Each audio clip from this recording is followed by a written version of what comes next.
He won Nashville's most surreal award, Best New Artist, at age 48. And then his career was killed by a corporate merger. But this was nothing new. His life had already been destroyed by his own brother in a brutal, decades-long lawsuit that took everything from Jim Glaser, his money, his studio, and worst of all, his name.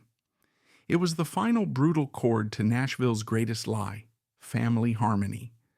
Because the Glaser Brothers weren't a band. They were a war hidden behind the most perfect harmony ever recorded. A war between three men, Tompall, the rebel, who betrayed them to become an outlaw, Chuck, the peacemaker caught in the middle, Jim, the forgotten genius, who paid the ultimate price. This wasn't a tragedy. This was the autopsy of a blood oath. Our story begins not in the familiar, steamy musical hills of Appalachia, but in a far more remote and harsh place, the high plains of Spalding, Nebraska, in the 1930s. This was the heart of the Dust Bowl, the crucible that forged the Glaser Brothers.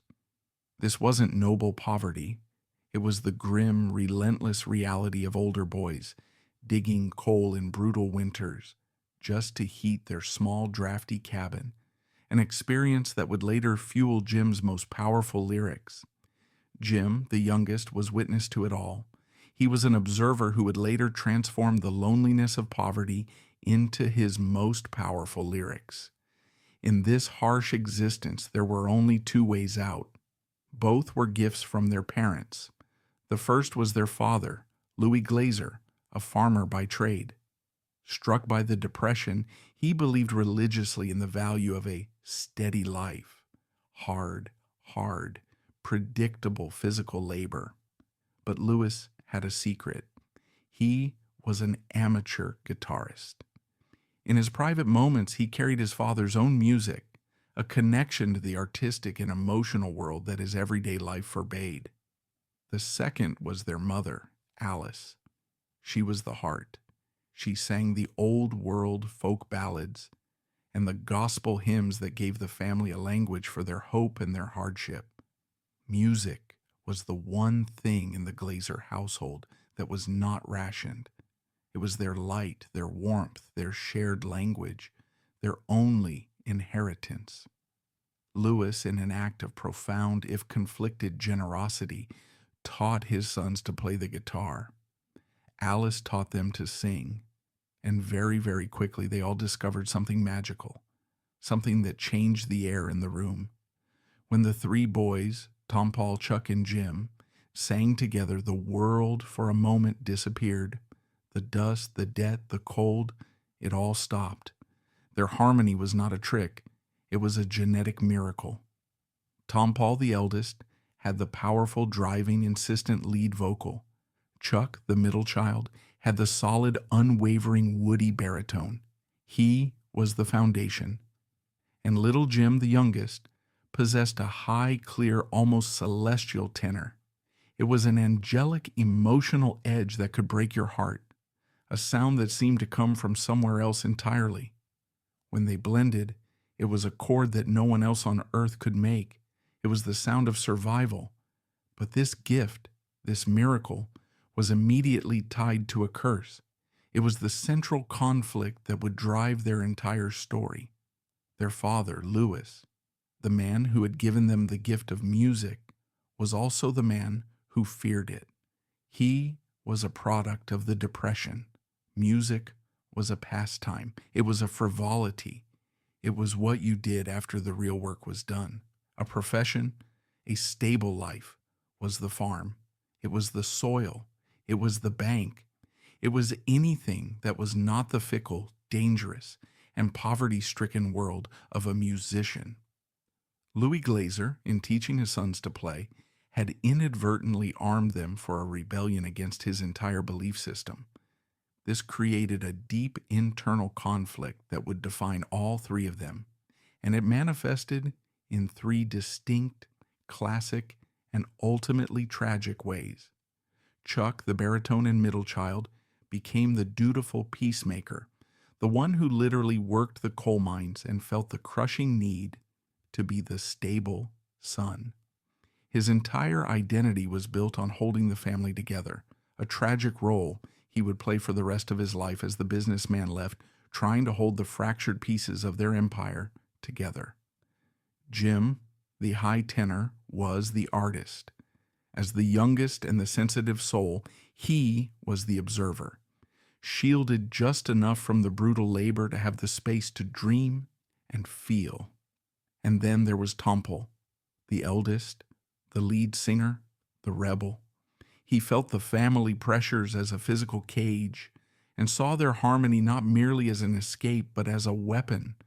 It was a tool to get out, to prove his father wrong, to achieve the fame and success that his father was too afraid to even dream of.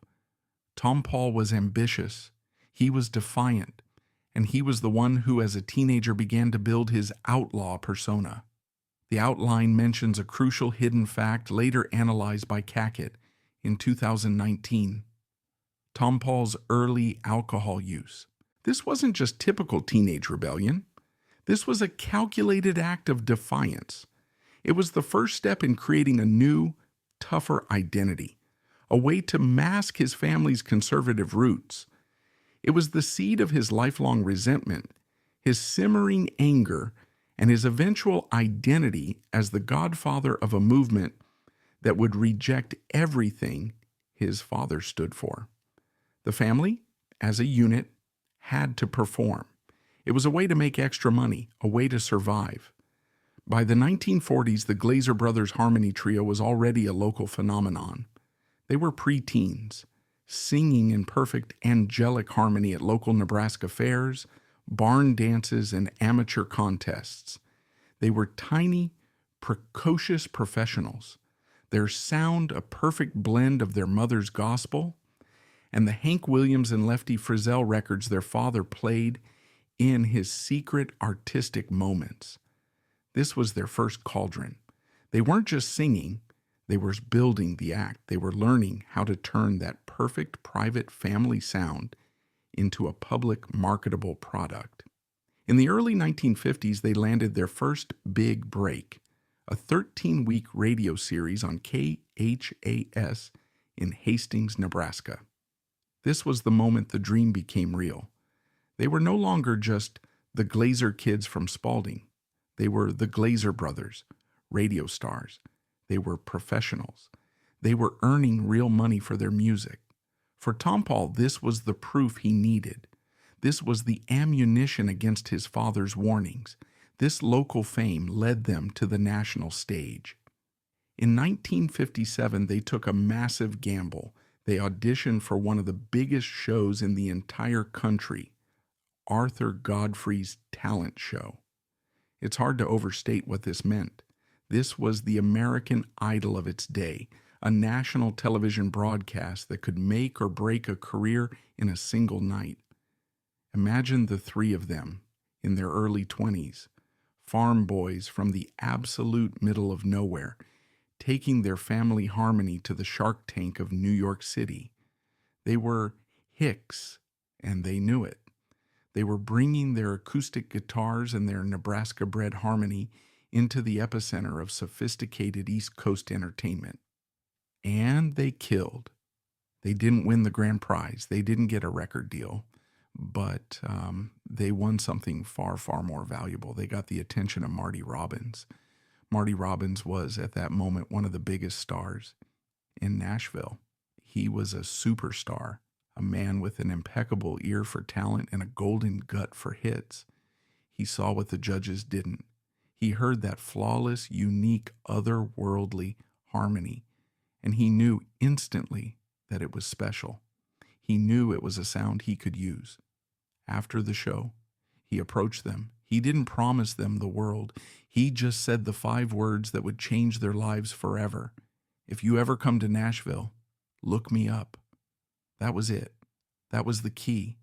For Jim, the sensitive artist, it was a dream come true. For Chuck, the stable businessman, it was a terrifying, tangible risk. But for Tompall, the ambitious rebel, it was not an invitation, it was an escape plan. It was the final, undeniable validation of his entire life's rebellion. He now had the blessing of a king. The arguments with their father must have been volcanic. To leave the farm, to leave the stable life, to chase a sound in a city 800 miles away, it was madness, but it was a madness whose time had come. In 1959, the Glaser brothers rolled into Nashville. They were just three farm boys from the wild, wind-swept plains of Nebraska, armed only with a used car, a few cheap guitars, and a genetic miracle: perfect harmony. Despite their father's warnings against unrealistic dreams, they crashed into a city built on those very dreams. They escaped a harsh land only to be plunged into an even harsher war in Music City. They were not the first brother trio to hit Music City. They were not the only ones who could sing. They were just three more hillbilly migrants from the Midwest, part of a flood of hopefuls drawn to the electric glow of the Grand Ole Opry. To the Nashville establishment, the polished, powerful producers in their new air-conditioned studio offices, the Glazers were outsiders. They were a novelty, a family harmony act in an era that was beginning to worship the solo star. Their sound was too folkish, too traditional, and too brother for the slick, pop-inflected Nashville sound that Chet Atkins and Owen Bradley were busy perfecting, a sound that coated every song in lush strings and vocal choruses. They were terrified, broke, unknown, and outsiders in the most competitive town on earth. They escaped the isolation of Nebraska only to be thrown into an even more brutal isolation. But they had one thing the other hopefuls did not. They had an ace in the hole. They had a name: Marty Robbins. True to his word from the Arthur Godfrey's talent show audition, Robbins, who was at that moment one of the biggest and most powerful stars in the industry, took them under his wing. This was not a small gesture. This was a godlike figure descending from the Opry stage to pluck them from obscurity. Marty Robbins wasn't just a singer. He was an empire. He had a creative vision that was miles wide, a restless energy, and an impeccable ear for talent. He had heard their harmony in New York, and he knew instinctively that it was special. He knew it was a sound he could use. The brothers were immediately signed to Robbins' own publishing and record company, Robbins Records. This was it, the dream realized. Their father had been wrong. The rebellion had been justified. Their first single, Five Penny Nickel, was quickly recorded and released. It was a catastrophic flop. It vanished without a trace. This was their first brutal lesson in the Nashville system. Talent, even perfect harmony, was not enough. Their name, the Glaser Brothers, meant nothing to the public. This failure set the dynamic. It was a humiliation that would define the next 6 years of their lives. It reinforced their father's worst fears. As artists on their own, they were not good enough. They had failed their first test. But Marty Robbins hadn't signed them to be stars. He had signed them to be his. He hired them. But he didn't hire them as the next big thing. He hired them as backup. This is the apprenticeship phase of their career, and it is the absolute crucial key to understanding the poison that would later shatter their bond. For 6 long, grueling years, the Glaser brothers, Tompall, Chuck, and Jim, with their genetically perfect, head-turning, angelic harmony, were the anonymous voices behind a superstar. They became the core of the Marty Robbins Roadshow. And this was, in itself, a golden cage. On the one hand, they were living a life beyond their wildest dreams. They were no longer digging for coal in Nebraska. They were playing the most legendary venues in the world, from the glittering casinos of Las Vegas to the hallowed sacred stage of Carnegie Hall in New York City. They were backstage with giants. They were touring with fellow future legends, a young, tempestuous Patsy Cline and a brooding, charismatic Johnny Cash. They were learning the business from the inside out. They were getting a paid doctorate-level education in stardom. They were watching every single night how a true master, Marty Robbins, commanded a stage, worked a crowd, and ran an empire. They learned how to read a room, how to structure a set, and most importantly, how the business of music actually worked. But on the other hand, they were, in the bluntest terms, the help. They were the hired hands. They were the anonymous, well-dressed figures standing in the shadows, just behind the spotlight. Their job was not to shine. It was to make him shine. This bred a new and far more dangerous resentment. The neurosis for success drilled into them in Nebraska now clashed with the daily humiliation of being a glorified backup band. They were stars in the shadows, and it was a pressure cooker, and that pressure was not distributed equally. It began to settle on the three brothers in distinct and ultimately toxic ways. It all came to a head in a recording studio in 1959. Marty Robbins was preparing to record a new song he'd written. It was a strange, long narrative ballad, a saga song. It was a cowboy epic, almost 5 minutes long, in an era of 2-minute hits. It was called El Paso. In the studio, Robbins was looking for a specific sound. He needed to capture the atmosphere of the story. He needed the voice of the ghost of the beautiful, dark-eyed Mexican girl, Felina. He needed a sound that was not of this earth. He turned to his backup singers. He turned to Jim Glaser. Jim, the youngest, the sensitive one, the one with that high, clear, almost celestial tenor. Marty asked him to sing the high, ethereal la la la refrain that would weave through the song. What Jim Glaser created in that moment was not just backup. It was the song's spiritual haunting center. El Paso was not just a hit. It was a cultural atom bomb. It was a monster. It was #1 on the country charts. It was #1 on the pop charts. It won a Grammy Award. It was and is one of the most iconic and recognizable songs in the history of American music. And all across the world, from car radios to jukeboxes, millions upon millions of people were hearing the angelic, heartbreaking, perfect voice of Jim Glaser, and not a single one of them knew his name. He was the invisible harmony. He was the most famous unknown voice in the world. For Jim, the youngest brother, the one who already felt overshadowed by his older, more dominant siblings, this was a cosmic injustice. It reinforced his entire life's narrative. His greatest gift was to be used anonymously in service to someone else's stardom. But the El Paso session held an even deeper, more corrosive secret.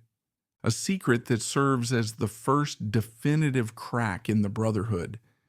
Jim Glaser, it turned out, was not just a voice. He was a songwriter, a brilliant, sophisticated one. During this period, he and Marty began writing together.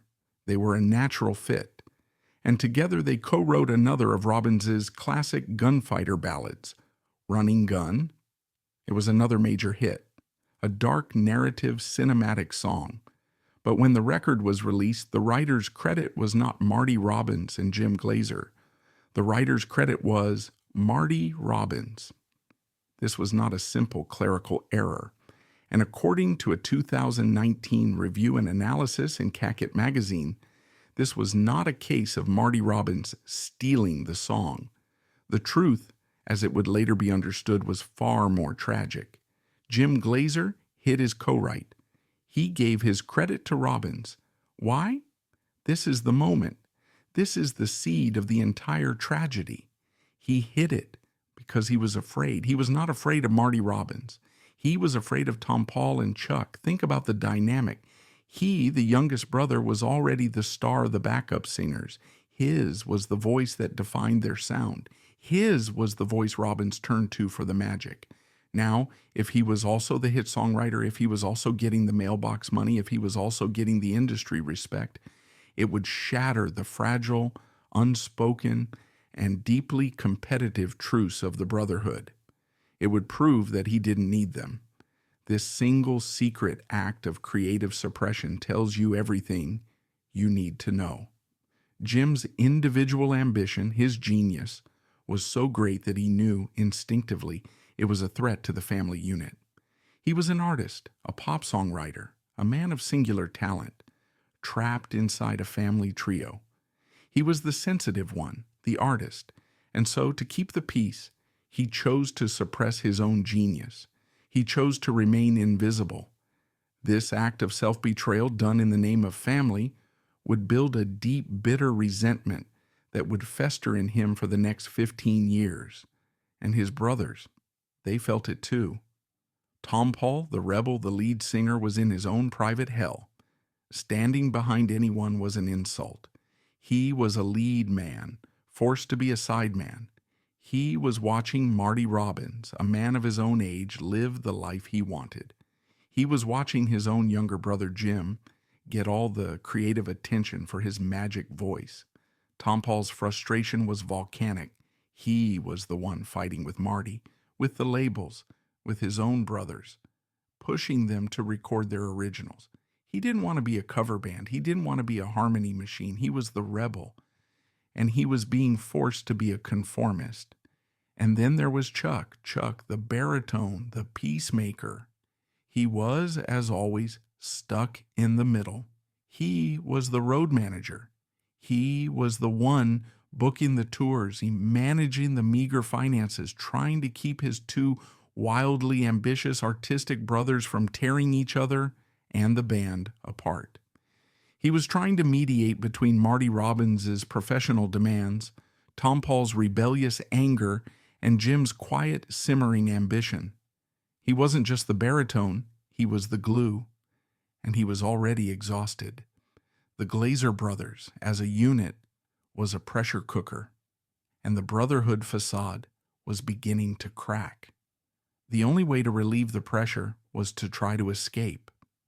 This is what defines the next few years, from 1961 to 1965.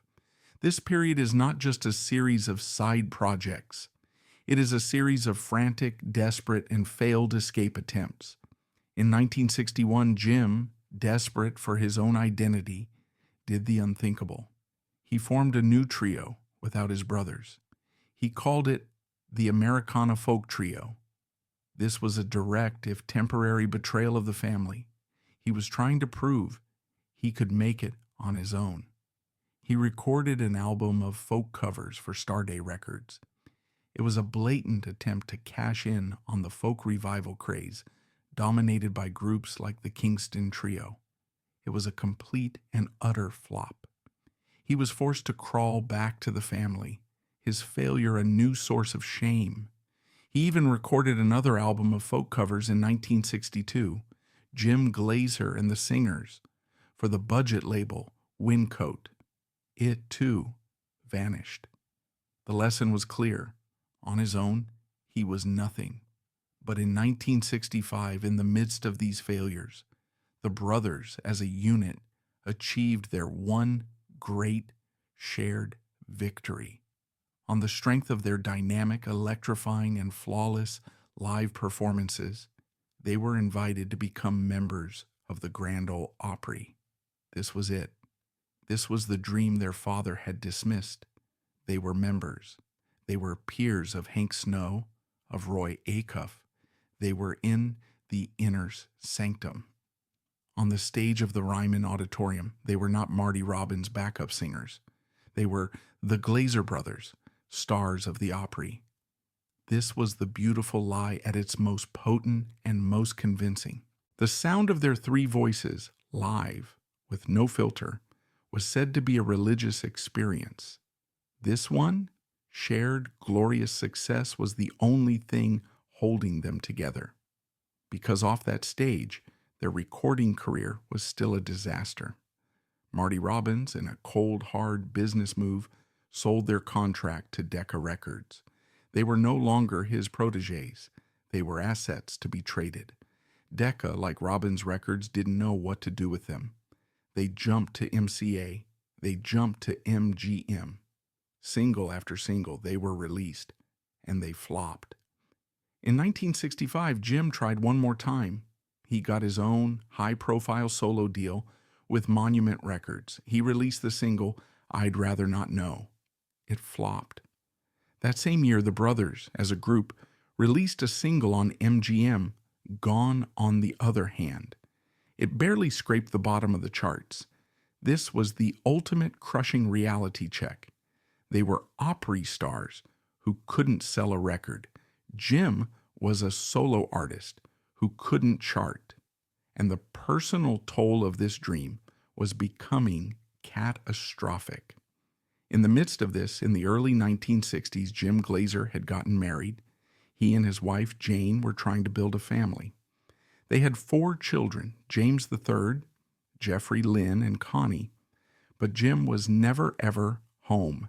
He was living a schizophrenic life. He was either in Nashville failing, or he was on the road with Marty Robbins being invisible. He was playing Carnegie Hall. He was in Vegas. He was touring with Patsy Cline. He was on the road with Johnny Cash. He was living the dream, but it was a nightmare for his family. He was sacrificing his wife and his 4 children for a career where he wasn't even the star. He was an anonymous, angelic voice on a hit record, and it was costing him his home.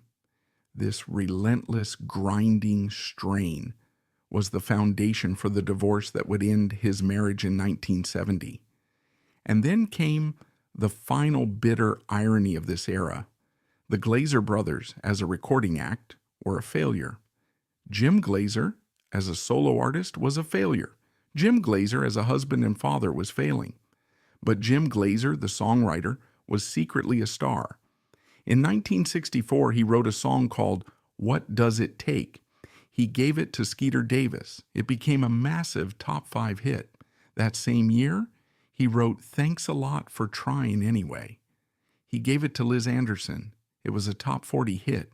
The pressure cooker was now at its bursting point. The group was a flop. The solo artist was a flop. But the songwriter was a hitmaker, and he was giving his hits away to other people, just as he had given Running Gun to Marty Robbins. He was a pop songwriter, a man of modern, sophisticated talent, trapped in a hillbilly family band. Tompall was a rebel leader, trapped as a backup singer.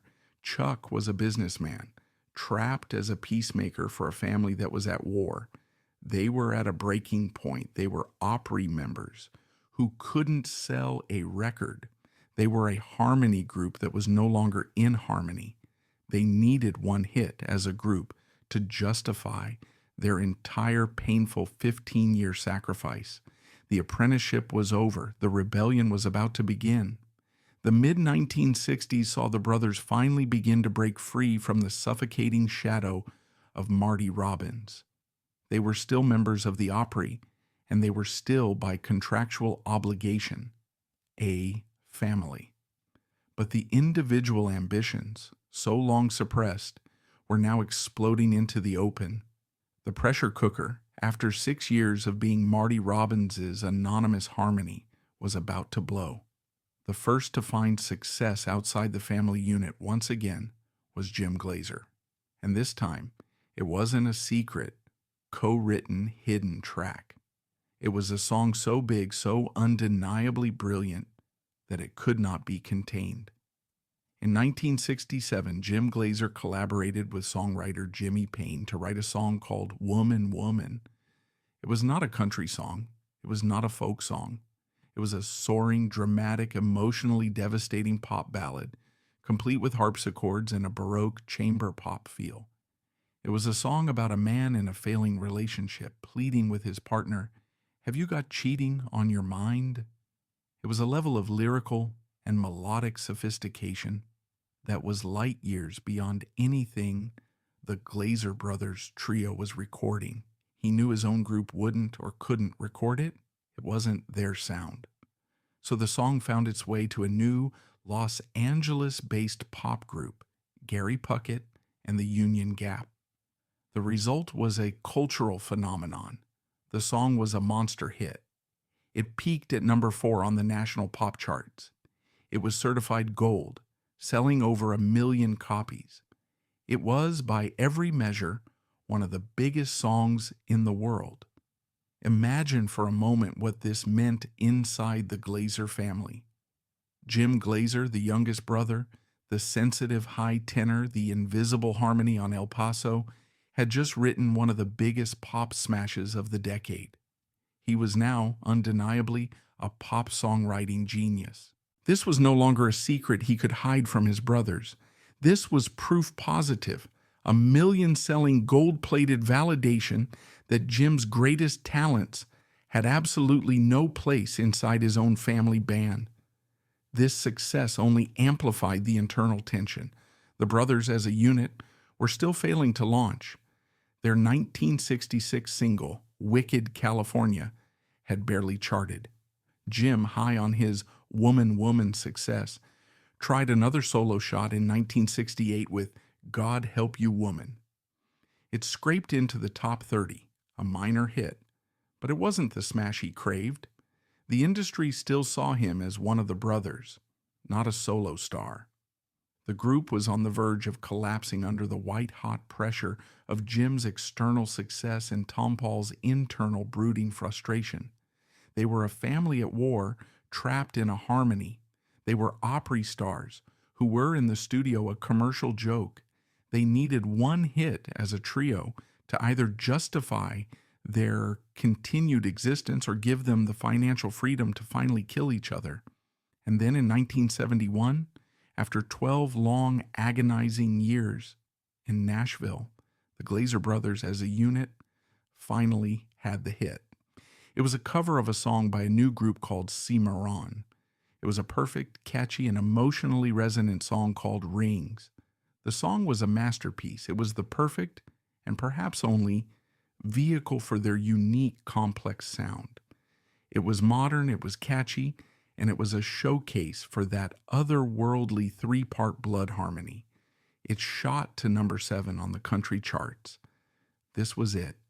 This was the moment. After 12 years of being backup singers, of being outsiders, of failing, they were finally stars in their own right. They had a massive, undeniable hit. They had proven their father wrong. They had proven Marty Robbins wrong. They had proven Decca, MCA, and all of Nashville wrong. This should have been their triumph. This should have been the glorious, validating moment that their shared harmony, their family bond, was finally celebrated. Instead, it was the beginning of the end. And the catalyst for their destruction was not this failure. It was, ironically, their other greater and far more revolutionary success. While the band was finally getting radio play, Tompall Glaser, the rebel, the eldest, the one who had seethed in silence for a decade, was quietly building an empire. And that empire was designed to be a fortress against his own family. Tompall, more than Jim or Chuck, despised the Nashville system. He hated the producers in their suits. He hated the sterile, by-the-book recording sessions. He hated the company man mentality that had forced his family to record polished, safe, and, in his mind, soulless music. He wanted a fortress. That capital came from the first smart business move the brothers made, a move that would, ironically, fund the very studio that tore them apart. Years earlier, around 1966, the brothers had founded Glaser Publications, Inc. This, not the studio, was their first true family enterprise. While Chuck, the businessman, ran the office, they signed a young, brilliant banjo-playing songwriter named John Hartford. He was a genius, but the labels thought he was too strange. In 1967, after watching the movie Dr. Zhivago, Hartford scribbled out a stream of consciousness song in 15 minutes. He played it for Tompall. The song was Gentle on My Mind. Glaser Publishing owned the song. It was covered by Glenn Campbell and became a global million-selling monster, one of the most played songs in the history of radio. It earned the brothers a fortune. This was the money. This was the Outlaw war chest. Now flush with cash from their publishing empire, Tompall convinced his brothers to make the next move. In 1972, they pooled that gentle on my mind money and opened Glaser Sound Studios, right in the heart of Music Row. This was Tompall's declaration of independence. He used that gentle on my mind money to build a rebel fortress right in the heart of Music Row. But this fortress, which they called Glaser Sound Studios, didn't have walls to keep people out. It had doors that never locked. It quickly earned the nickname Hillbilly Central and became the safe haven for the revolution, a 24-hour party for the weirdos, the poets, and the brilliant artists blacklisted by the establishment. It became the clubhouse, the command center, and the hiding spot for the entire outlaw movement. This new studio was a direct reflection of Tompall's personality. While the rest of Music Row ran on strict schedules and union rules, Hillbilly Central had a 24/7 open-door policy. It was a place where creativity was fueled by whiskey, substances, and a shared contempt for the Nashville sound. It was chaos, but it was productive chaos. And now the dynamic was set. While Chuck, the dutiful middle brother, was trying to run the legitimate publishing company, Glaser Publications, from the front office, Tompall was holding court in his new command center, Glaser Sound Studios, in the back, hosting a never-ending whiskey-soaked party for a new generation of legends. A young, unknown boat bum songwriter from Key West was a regular. He would often sleep on the studio couch drinking Tompall's whiskey. His name was Jimmy Buffett. Kinky Friedman and Billy Joe Shaver, poets deemed too rough for the radio, used it as their writing room. Willie Nelson, plotting his own escape from RCA, was a frequent visitor, absorbing the rebellious atmosphere. Tompall was not just running a studio, he was curating a scene, he was producing, he was experimenting, he was drinking, and he was creating a new, raw, authentic sound that was the absolute polar opposite of the polished, angelic Rings harmony. He was still contractually obligated to sing with his brothers. This created an unbearable two-sided existence that could not last. Think about it. By day, Tompall, Chuck, and Jim were the Glaser Brothers, clean-cut, matching-suited, harmony-singing stars of the Grand Ole Opry.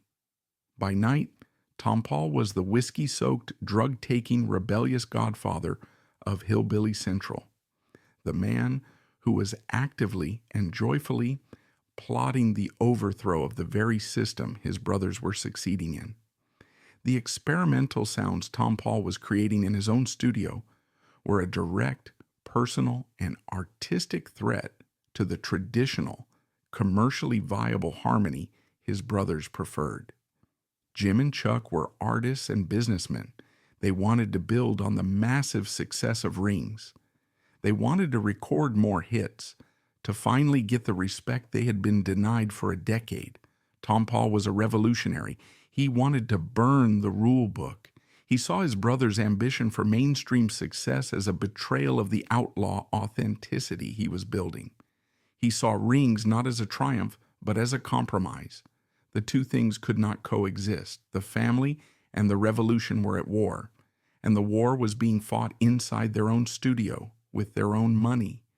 In 1973, just 2 years after their biggest hit, the choice was made, and it was made by Tompall. The year is 1973. This is the climax. This is the moment the brotherhood, the beautiful lie, shatters publicly, violently, and permanently. A fellow rebel, an artist who was just as frustrated, angry, and combustible as Tompall, was at war with his own label. His name was Waylon Jennings. Waylon was, at the time, a prisoner of RCA Records. He despised the Nashville sound, the strings, the choirs, the producers who wouldn't let him use his own road band. He was in a contract negotiation, And in a final, desperate, all-or-nothing gamble, he demanded the one thing no artist had ever been given: complete, 100% creative control. RCA, in a move of corporate arrogance and believing he would fail spectacularly, gave it to him. They gave him a tiny buyout, a measly $25,000 advance, and essentially told him, "Fine, go hang yourself." Waylon, now free, holding his own small budget, walked straight past the million-dollar studios of RCA. He walked across the street to the one place in town that wasn't part of the system. He walked into Hillbilly Central, and he put his trust and his entire career in the hands of one man, Tompall Glaser. This was the ultimate betrayal. Tompall, the lead singer of the Glaser Brothers, the man whose family was still technically a chart-topping act, made a choice. He took his family's studio, his family's resources, his own time, and his own creative genius, and he poured all of it into launching the solo career of another artist. He was choosing Waylon over his own blood. The resulting album, Honky Tonk Heroes, is arguably the single most important, pivotal, and revolutionary album in the Outlaw movement. It was a milestone. It was a declaration of war. It was a raw, uncompromising, stripped-down masterpiece, filled with the songs of another Hillbilly Central regular, Billy Joe Shaver. It was the album that changed country music forever, and it was the official death knell of the Glaser Brothers. The group disbanded immediately. This was not an amicable let's try solo project split. It was, as all historical records state, acrimonious. It was a bitter, furious, and final severing of ties. The family harmony was broken. Tompall, now the undisputed hero of the new outlaw generation, was free. He was the man who had produced Waylon. He was the king of Hillbilly Central. He was a star. And what about his brothers? Chuck, the businessman, the Peacemaker, was left to try and manage the publishing company. His own creative ambitions, his own voice, completely sidelined by his brother's revolution. And Jim, the sensitive one, the pop genius, the angelic high tenor, he was now a man without a group. He was, as he had feared his entire life, completely and terrifyingly on his own. The music industry is a brutal place. Jim Glaser was the man who wrote Woman, Woman. He was the voice on El Paso. He was a Grammy winner and a member of the Opry. He was, by any measure, a towering talent. But the labels didn't care. He was now a 36-year-old solo artist with no band. He was the other Glaser, the high harmony guy. The industry had no idea what to do with him. His solo career, the one he had suppressed for a decade in the name of family, was now free to launch. And it was a complete, humiliating, ignominious failure. His 1973 solo single for MGM, I See His Love All Over You, peaked at a miserable number 67.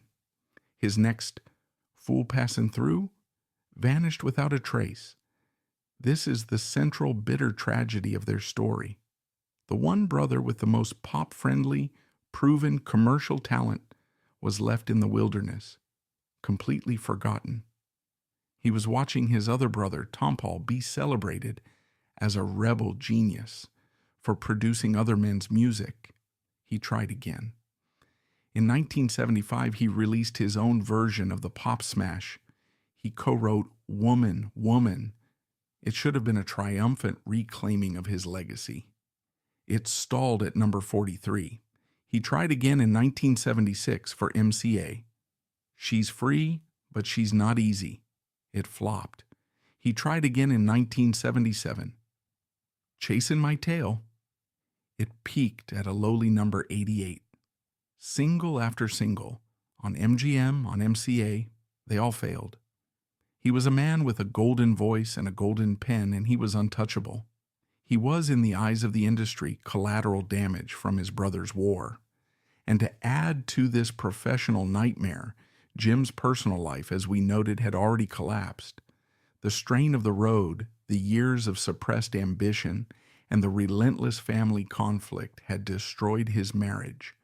He and his wife Jane had divorced in 1970, a casualty of the very career he was now failing to build, leaving their 4 young children caught in the crossfire. He was a 40-year-old man, divorced, broke, and his career was over. In 1978, in a move that must have been driven by pure financial desperation, the brothers tried to reunite. They signed a new contract with Elektra Records. It was a disaster. The wounds were too deep, the bitterness too raw. The personalities that had clashed in 1973 were now, after 5 years of failure and success, even more toxic. They split again, almost immediately, and this time, the break was absolute. The acrimony was final. Jim and Tompall Glaser, the 2 brothers whose voices had once blended with angelic perfection, stopped speaking. They would not speak again in any meaningful way for years. The silence was total. In 1979, the Glaser Brothers, the most famously non-functional family in Nashville, did the unthinkable. They reunited. This was not a reunion born of forgiveness. It was not a heartfelt reconciliation between warring brothers. The silence between Jim and Tompall was still deafening, a thick, cold wall of acrimony and betrayal. This was a reunion born of necessity. It was a business decision. Tompall's Outlaw revolution, while creatively triumphant, was not a commercial gold mine. The hits from Hillbilly Central had primarily benefited other artists like Waylon Jennings. Jim's solo career was a catastrophic failure, leaving him professionally and financially wrecked. Chuck the Peacemaker likely saw this as one last desperate attempt to salvage the family brand and pay the studio's bills. They signed once again as a trio to Elektra Records, and in a final strange, almost cynical twist, they had the biggest hit of their entire 20-year career. But it wasn't a Jim Glaser pop original. It wasn't a Tompall Glaser Outlaw production. It wasn't even a country song. It was a cover, a smooth, polished, almost easy listening MOR version of the Chris Christopherson classic Lovin' Her Was Easier. The song was a massive runaway hit.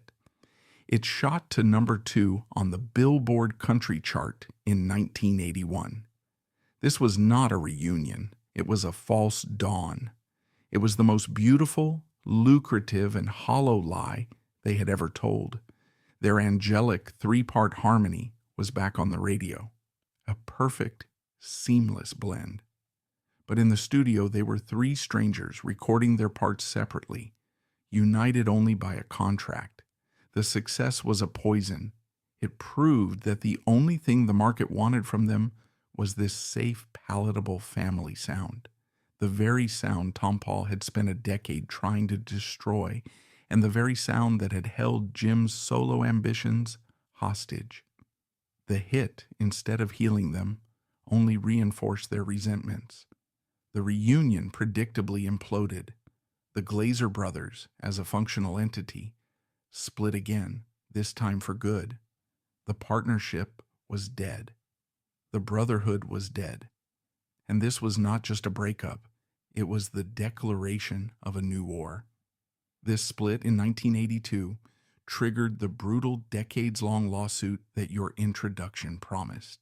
The brothers immediately sued each other to dissolve the partnership and divide the assets, Glaser Sound Studios, and most importantly, the priceless Glaser Publications catalog holding Gentle on My Mind. This legal battle would drag on for nearly 20 years. It was a slow-motion financial and emotional bleed that would take everything from Jim Glaser, his money, his studio, and his name. And it was here, in 1982, in the absolute ashes of his family, in the wreckage of his solo career, and now in the opening salvo of a brutal legal war against his own brothers, that Jim Glaser, now 45 years old, a divorced father of 4, a man universally regarded as a has-been, finally made his stand. He was a man with nothing left to lose. He was free from his brothers. He was free from the expectations of a major label. He was, for the first time in his life, completely, terrifyingly, and gloriously on his own. He signed as a solo artist to a tiny, brand new independent label, Noble Vision Records. It was a nothing label. It had no power, no roster, no guarantees. It was a gamble, but it was his. He went into the studio, and this time he wasn't singing backup for Marty Robbins. He wasn't writing pop songs for Gary Puckett. He wasn't trying to fit into his brother's outlaw scene. He was, for the first time, simply Jim Glaser. He began releasing music, and a strange thing happened. His first single, When You're Not a Lady, a song of pure adult emotion, was released. It started to get radio play. It wasn't a monster, but it climbed the charts, peaking at a very respectable top 20. He released another, You Got Me Running. It too hit the top 20. His 1983 album, The Man in the Mirror, was a critical and commercial success, peaking at number 16. Wait, what was happening? Jim Glaser, the forgotten man, the high harmony guy, was a hit maker. The industry was baffled. The man they had ignored for 25 years was suddenly impossibly relevant. He was no longer the sensitive kid.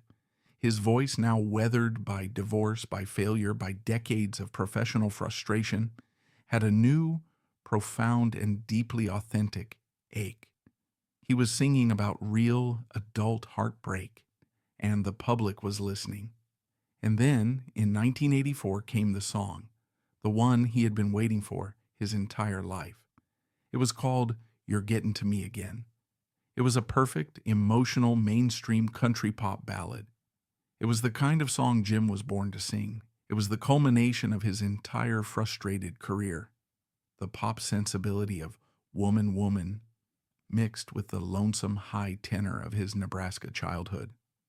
The song was released and it climbed the charts 20, 10, 5, and then, in 1984, the unthinkable happened. 25 years after arriving in Nashville, Jim Glaser had his only number one hit as a solo artist. The industry was stunned. This was the ultimate vindication. He had been right all along.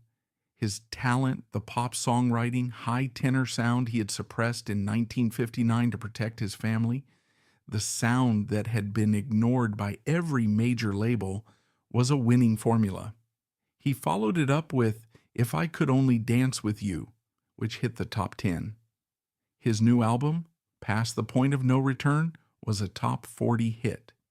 The industry, which had ignored him for his entire adult life, was now, suddenly and embarrassingly, forced to see him. In 1985, the Academy of Country Music gave Jim Glaser its highest honor. They named him Best New Male Vocalist. It is, without a doubt, one of the most staggering, bittersweet, and profoundly heartbreaking ironies in the history of music. The best new artist of 1985 was a 48-year-old man. This new artist was already a 23-year member of the Grand Ole Opry. He was the iconic Grammy-winning voice on El Paso back in 1959, and he was the co-writer of one of the biggest pop songs of the 1960s, Woman, Woman. This award was made even more surreal by the context of 1985. The new artist class he was being lumped in with were the new traditionalists, young men like George Strait, Ricky Skaggs, and John Anderson, who were being celebrated for returning to traditional country. Jim was a man from a completely different era, a pop crossover artist from the 60s, a relic who had suddenly, impossibly, become a star. It was a delayed, surreal, but total victory. Jim Glaser had at last won. He had beaten his brothers. He had beaten the system. He was finally a star. And then, in the very moment of his triumph, the industry, in a final act of cold corporate indifference, betrayed him one last time. Just as he was accepting the award, his independent record label, Noble Vision, was sold to the giant MCA Records. Jim Glaser, the hot new star, was suddenly a small, forgotten cog in a giant, unfeeling machine. MCA, a corporate behemoth, had no interest in nurturing a 48-year-old new artist. They were not Noble Vision. They did not care about his story. They had their own roster of superstars, and Jim Glaser was not one of them. The funding for his next album, the crucial follow-up, was gone. The promotional budget was slashed. He had fought his father, his brothers, and the Nashville establishment, and he had won. But he had waited 25 years for his moment, and it lasted less than 12 months. His victory in the end wasn't nullified by a brother. It was nullified by a corporate merger. So, in 1986, after his last single, I'll Be Your Fool Tonight, fizzled at number 54, Jim Glaser, the reigning ACM Best New Male Vocalist, did the unthinkable. He quit. He walked away. He began what would become a 20-year hiatus from the music industry. This was not a retirement. It was a self-imposed exile. It was a quiet, dignified, and profoundly sad protest against an industry and a family that had, at every single turn, broken his heart. He retreated from the spotlight that he had just finally earned. He disappeared. He returned to the life of the observer, the sensitive kid from Nebraska. He pursued his private passions. He wrote novels. He became an amateur astronomer studying the stars, a fitting hobby for a man whose voice had always sounded like it came from somewhere else. As his 2019 obituary would later note, he was a multifaceted Renaissance man who had been forced his entire life into a country-only box. And what of his brothers? Chuck, the baritone, the peacemaker, the businessman? He had suffered a debilitating, life-altering stroke in 1975, on the very day the family's publishing company, their empire, was sold. It was a tragic, poetic, and brutal piece of timing.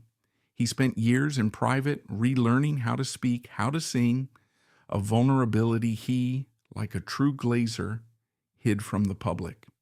He, too, faded from the scene, his own solo ventures in syndicated television and children's music failing to find footing.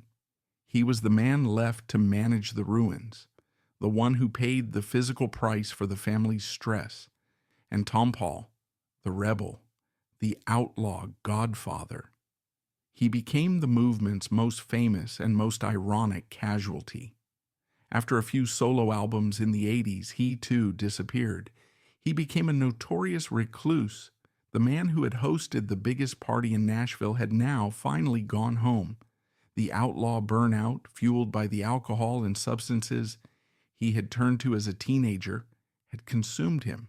He lived a low-key, almost invisible life in Nashville, a king in exile, reportedly struggling for years with a long private illness, a shadow of the revolutionary who had set Music Row on fire. The three brothers, who had started on a tiny farm in Nebraska, their voices a single, angelic, inseparable chord, were now three isolated, broken, and silent old men. They were living in the same city, but they were worlds apart.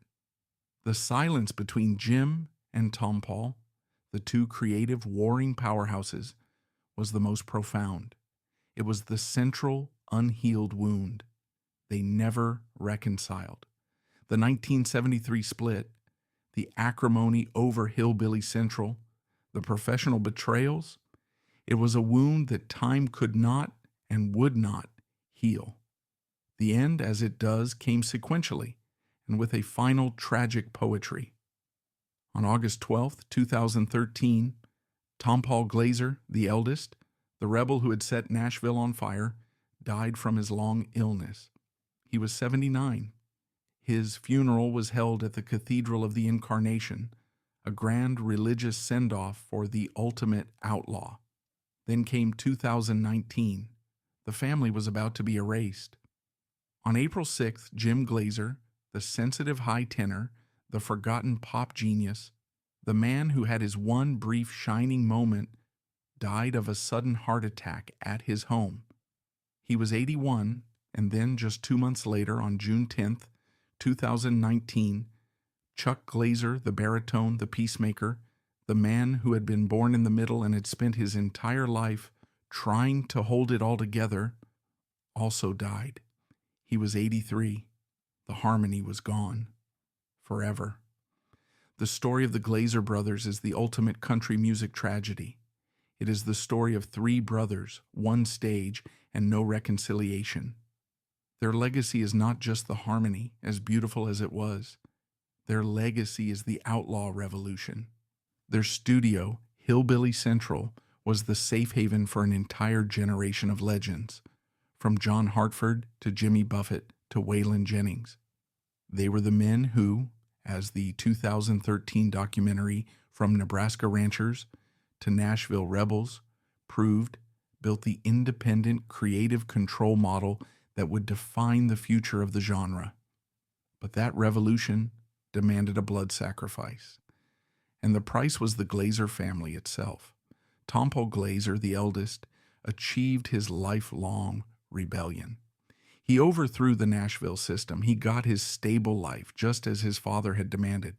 But he did it on his own terms as the revolutionary landlord of Music Row. But to do it, he had to betray his brothers. Chuck Glaser, the middle child, was the tragic peacemaker, a talented man whose own ambitions were sacrificed, first to his family's unity and then to his brother's war. And Jim Glaser, the youngest, was the ultimate casualty. He was the casualty of two wars. First, the war for creative space and respect within his own family, and second, the war against a corporate industry that even after he had proven himself, saw him as a number, not a name. His 1985 Best New Artist Award remains one of the most tragic, ironic, and infuriating trophies in Nashville history. Their story is a warning. It's a testament to the brutal, beautiful, and devastating fact that family harmony and individual ambition often cannot live in the same house. The beautiful, angelic sound they made as boys in Nebraska was real, but the silence, the bitterness, and the decades of unreconciled anger, that tragically was real too. They were the brothers who helped give birth to the outlaw movement, only to be destroyed by it. They were the harmony that became a feud, and they were the family that, in the end, found no peace